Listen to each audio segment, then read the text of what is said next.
तो बड़ा धूमधाम से जहाँ भी शिव मंदिर है वहाँ लोग पूजा करते हैं, और बाराती में भी बड़ा धूमधाम से नाचते गाते लोग जाते हैं। तो सामान्यतः जहाँ भी शादी ब्याह होता है तो आप सब लोग को ध्यान में तोरण द्वार बाकी सारी चीज़ें बनती है, तो ये उसका एक पार्ट होता है। और उसी तोरण द्वार के बनाने के क्रम में जो झंझट हुआ या झगड़ा हुआ, फिर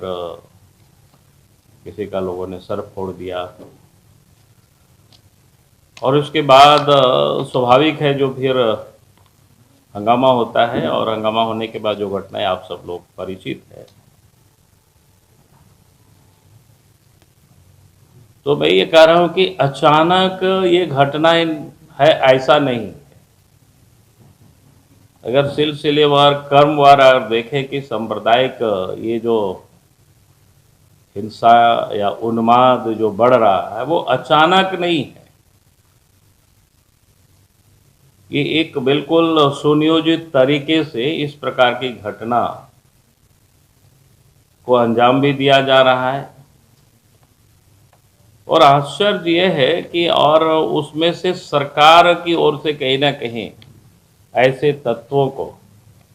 संरक्षण मिल रहा है, यानी उनके ओर से पश्वित पुलवित जिसको कह सकते हैं। और जिस कारण से आज प्रदेश में एक प्रकार से जो सांप्रदायिक तनाव या तापीस वो अब एहसास हो रहा है, और मैं समझता हूं कि राज्य के लिए वो बिल्कुल, राज्य के लिए, समाज के लिए या विकास के लिए कहीं से भी वो उचित नहीं है, बिल्कुल अनुचित है। अगर इसी प्रकार की सद्भावना बिगाड़ती रही और सांप्रदायिक उन्माद फैलते रहा तो फिर राज्य एक और अंधेरे की गलियों में भटक जाएगी। अगर आप शुरू से देखें तो आज जो वर्तमान सरकार है वो एकदम वोट बैंक की राजनीति के खातिर उसको प्रोत्साहित करना, उसको संरक्षण देना। बोले अगर शुरू की घटना आप याद करें, लोहरदगा की घटना, वो उसी प्रकार की घटनाएं घटी जो सीएए के विरोध में उत्साह क्या बोलते हैं विरोध कार्य, उसके समर्थन में जो लोगों ने जुलूस निकाला परमिशन करके, और पुलिस के सामने फिर पथराव हुआ, जो घटनाएं घटी आप सब लोगों के समझ है सारे।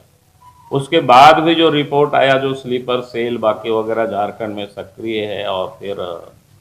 लेकिन सरकार की कोई कार्रवाई कहीं कोई दिखा नहीं है उसका, कि सरकार ने उस पर कोई कार्रवाई किया हो। तो ये बिल्कुल लगता है कि सरकार अपनी वोट बैंक के कारण, वोट बैंक के खातिर बिल्कुल उसको क्या कहते हैं कि अंधे हो गए हैं, या जानबूझ करके समाज को उस ओर धकेल रहे हैं।